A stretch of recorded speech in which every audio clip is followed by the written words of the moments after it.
Hi everyone and welcome back to the channel. So here is the review of Deewana. ఈ movie మన recent ఇయర్స్లో వచ్చిన Telugu movies నుంచి ఒక హానెస్ట్ అటెంప్ట్ అని చెప్పాలి. సో ఈ వీడియోలో ఇన్ డీటెయిల్గా డిస్కస్ చేసుకుందాం రివ్యూ గురించి and let's get in to the video. ఈ దివానాని వన్ వర్డ్లో ఎలా ఉందని చెప్పాలి అంటే it's good but it can become excellent. So in డీటెయిల్గా ఎక్స్ప్లెయిన్ చేసుకుందాం. Let us talk about the positives first. The biggest positives or background music and the songs. మీకు first నుంచి last వరకు కూడా బ్యాక్గ్రౌండ్ స్కోర్ అండ్ మ్యూజిక్ అనేది కొడుతూనే ఉంటారు and songs అనేవి కూడా ఆన్ పాయింట్ ఉంటాయి. అండ్ బ్యాక్గ్రౌండ్ స్కోర్ మీకు ఫస్ట్ నుంచి లాస్ట్ వరకు చాలా సూదింగ్గా ఉంటుంది అండ్ ఆన్ పాయింట్ ఉంటుంది. And the other positive is the first half drama. మనకి ఫస్ట్ హాఫ్లో క్యారెక్టర్ ఇంట్రడక్షన్ కానివ్వండి, సెటప్ కానివ్వండి, అవన్నీ కూడా చాలా బాగుంటాయి. క్యారెక్టర్స్ అనేవి తెలంగాణలో ఒక రూరల్ బ్యాక్ డ్రాప్లో ఉన్నట్టు ఉంటుందన్నమాట. లైక్ రా అండ్ అథెంటిక్గా మాట్లాడతారు అండ్ చాలా ఆ బిహేవియర్ కూడా కొంచెం రా అండ్ అథెంటిక్గా ఉంటుంది. తెలంగాణ వాళ్ళకైతే ఇంకా ఎక్కువగా సింక్ అవుతారు అండ్ చాలా బాగా యాక్ట్ చేశారు కూడా ప్రతి ఒక్కరు. లైక్ హీరో కానివ్వండి, హీరో ఫ్రెండ్స్ అండ్ హీరోయిన్కి ఒక ఫ్రెండ్ ఉంటుంది పక్కనే, తన కానివ్వండి, ప్రతి ఒక్కరు కూడా చాలా బాగా పర్ఫామ్ చేశారు వాళ్ళ రోల్స్లో. And father and mother characters and friends యొక్క ఫాదర్ అండ్ మదర్ క్యారెక్టర్స్, వాళ్ళ అన్నయ్యలు, ప్రతి క్యారెక్టర్, సినిమాలో ఉన్న ప్రతి క్యారెక్టర్ కూడా చాలా బాగా పర్ఫామ్ చేశారు. అండ్ ప్రతి క్యారెక్టర్కి కూడా మంచి స్కోప్ ఉంది. లైక్ మీకు ఒక మంచి ఆర్క్స్ని డిజైన్ చేయొచ్చు. మనకి ఏంటంటే ఫస్ట్ హాఫ్లో ఒక విధంగా ఉంటుంది, సెకండ్ హాఫ్లో ఒక విధంగా ఉంటుంది కదా, మనకి ఈజీగా అర్థమైపోతుంది. ఓకే, ఈ క్యారెక్టర్కి ఇది సెటప్ అండ్ ఈ క్యారెక్టర్కి ఇది పే ఆఫ్ అన్నట్టు మనకి ఈజీగా తెలిసిపోతుంది. అండ్ రైటింగ్లో దాన్ని చాలా చేంజ్ చేయొచ్చు. బట్ మనకి సేమ్ టెంప్లెట్ ఫార్ములాలోనే ఈ సినిమా అంతా కూడా ఉంటుందన్నమాట క్యారెక్టర్స్కి. బట్ ప్రతి క్యారెక్టర్ చాలా బాగా చేశారు.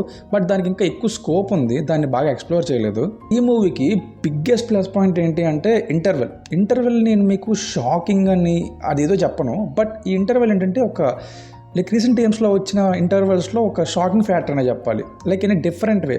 నార్మల్ వేలో షాకింగ్ అంటే మాకు ట్విస్ట్ వచ్చినట్టు ఏమో వచ్చినట్టు ఏమి ఉండదు. ఇది కొంచెం డిఫరెంట్ వేలో ప్రజెంట్ చేశారు. మీకు సినిమా చూస్తే అర్థమవుతుంది. ఆన్ పాయింట్ ఉంటుంది. ఇంటర్వెల్ మాత్రం చాలా మంచి ఎఫెక్టివ్గా డిజైన్ చేసుకున్నారు. Now let's talk about the negatives. నాకు నెగిటివ్స్ అంతేం కనిపించలేదు. ఎందుకంటే సినిమా ఫస్ట్ నుంచి లాస్ట్ వరకు కూడా ఒక టెంప్లెట్ ఫార్ములాలో చాలా సింపుల్గా వెళ్ళిపోతుంది. పెద్ద మనకి నెగిటివ్స్ ఏం కనిపించవు. బట్ నాకు పర్సనల్గా ఏమనిపించింది అంటే ప్రతి క్యారెక్టర్ని ఇంకొంచెం నీట్గా ఎక్స్ప్లోర్ చేయాల్సింది, లైక్ ఇన్ డీటెయిల్గా రాయాల్సింది. అండ్ ప్రతి క్యారెక్టర్ బిహేవియర్ కూడా మీకు జస్ట్ టెంప్లెట్ ఫార్ములా ఉంటుంది. లైక్ ఫాదర్ అండ్ మదర్ క్యారెక్టర్స్ని ఫస్ట్ హాఫ్లో ఒకలాగా చూపిస్తారు అండ్ సెకండ్ హాఫ్లో మనకి ఈజీగా అర్థమైపోతుంది. Like they will change in and different perspective for different phase అన్నట్టు. అండ్ మన హీరో క్యారెక్టర్ కూడా చాలా సింపుల్గా చేంజ్ అయిపోతాడు అండ్ అదంత ఎఫెక్టివ్గా అనిపించదు మీకు సెకండ్ హాఫ్లో. అండ్ బ్యాక్గ్రౌండ్ స్కోర్, మీకు పాజిటివ్స్లో బ్యాక్గ్రౌండ్ స్కోర్ చెప్పాను. బట్ నెగిటివ్లో కూడా ఎందుకు చెప్తున్నానంటే మీకు ఇంటర్వెల్లో వచ్చేసరికి మీకు సీతారామం ఇంటర్వెల్ ఉంటుంది చూసారా, సేమ్ బ్యాక్గ్రౌండ్ స్కోర్ ఫీల్స్ వచ్చింది. లైక్ నాకు పర్సనల్లీ, మీకు ఎలా అనిపిస్తుందో నాకు తెలియదు. బట్ ఇంటర్వెల్కి వచ్చేసరికి సేమ్ సీతారామం బ్యాక్గ్రౌండ్ స్కోర్ ఎలా ఉందో ఇక్కడ కూడా అలానే ఉంటుంది. అండ్ ఇంకొన్ని సీన్స్లో డియర్ కామ్రేడ్లో నాకు సీన్ కూడా బాగా గుర్తుంది. విజయ్ అండ్ రష్మిక బ్రేకప్ అయిన తర్వాత విజయ్ ఒక బీచ్ రోడ్ నడుస్తూ ఉంటాడు. అక్కడ ఒక వైలెంట్ బీట్ వస్తుంది and same violent beat hero ఇంకా హీరోయిన్ మధ్యలో బ్రేకప్ సీన్స్ వచ్చినప్పుడు, వాళ్ళ మీడియా అయినప్పుడు కూడా సేమ్ ఆ వైలెంట్ బీట్ని రిపీట్ చేసినట్టు అనిపించింది నాకు పర్సనల్గా. అండ్ మళ్ళీ చెప్తున్నట్టే క్యారెక్టర్స్ కానీ చాలా మంచి స్కోప్ ఉంది. బట్ ఈ క్యారెక్టర్స్ని ఇన్ డీటెయిల్గా ఎక్స్ప్లోర్ చేయలేకపోయారు. అందుకనే మనకి జస్ట్ క్యారెక్టర్స్లా మాత్రమే ఉంటాయి. అండ్ ఈ మూవీకి బిగ్గెస్ట్ నెగిటివ్ నేను ఏం చెప్తానంటే థర్డ్ యాక్ట్. మనకి థర్డ్ యాక్ట్ అంటే ఏంటంటే లాస్ట్ 40 minutes అనమాట. లైక్ క్యారెక్టర్స్ అనేవి ఏ డిసిషన్ తీసుకుంటున్నాయి, దానివల్ల స్టోరీ ఎలా రివాల్వ్ అవుతుందని చెప్పేసి.